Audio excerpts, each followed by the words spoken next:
Ezra 9வது அதிகாரம் 5ஆம் வசனத்தில் இருந்து 9ஆம் வசனம் வரை. மாலை பலி நேரத்தில் நோன்பை முடித்து கிழிந்த ஆடையோடும் மேலுடையோடும் முழந்தாளிட்டு என் கடவுளாகிய ஆண்டவரை நோக்கி கைகளை விரித்து நான் கூறியது, கடவுளே, உம்மை நோக்கி என் முகத்தை திருப்ப வெக்கி நாணுகிறேன். ஏனெனில் எங்கள் பாவங்கள் எங்கள் தலைக்கு மேல் பெருகிவிட்டன, எங்கள் குற்றங்கள் விண்ணை தொட்டு விட்டன. எம் முன்னோர் காலம் முதல் இதுவரை நாங்கள் பெரும் பாவம் செய்துள்ளோம். எங்கள் பாவங்களினால் நாங்களும் எங்கள் அரசர்களும் குருக்களும் வேற்று நாட்டு மன்னர்களின் கைக்கும் வாளுக்கும் அடிமைத்தனத்திற்கும் கொள்ளைக்கும் வெட்க கேட்டுக்கும் இதுவரை ஒப்புவிக்கப்பட்டோம். ஆனால் தற்போது சிறிய காலமாய் எம் கடவுளும் ஆண்டவருமாகிய உமது கருணை துலங்கி உள்ளது.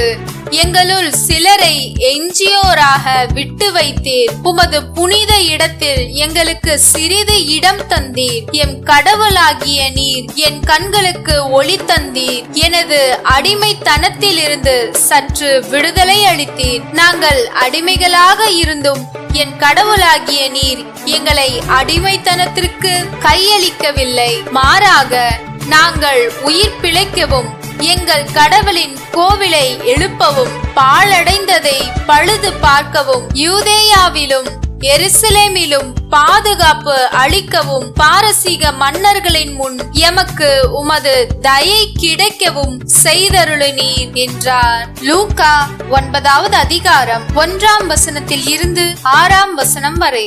அக்காலத்தில் இயேசு 12 ஒன்றாக வரவழைத்து பேய்களை எல்லாம் அடக்கவும் பிணிகளை போக்கவும் வல்லமையும் அதிகாரமும் அவர்களுக்கு கொடுத்தார்.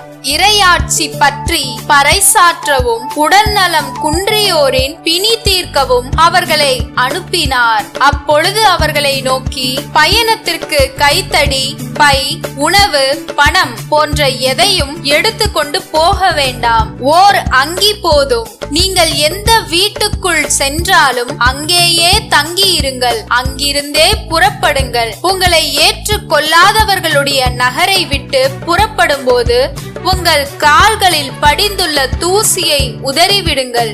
இதுவே அவர்களுக்கு எதிரான சான்றாகும் என்றார். அவர்கள் ஊர் ஊராக சென்று எங்கும் நற்செய்தியை அறிவித்து நோயாளிகளை குணமாக்கினார்கள்.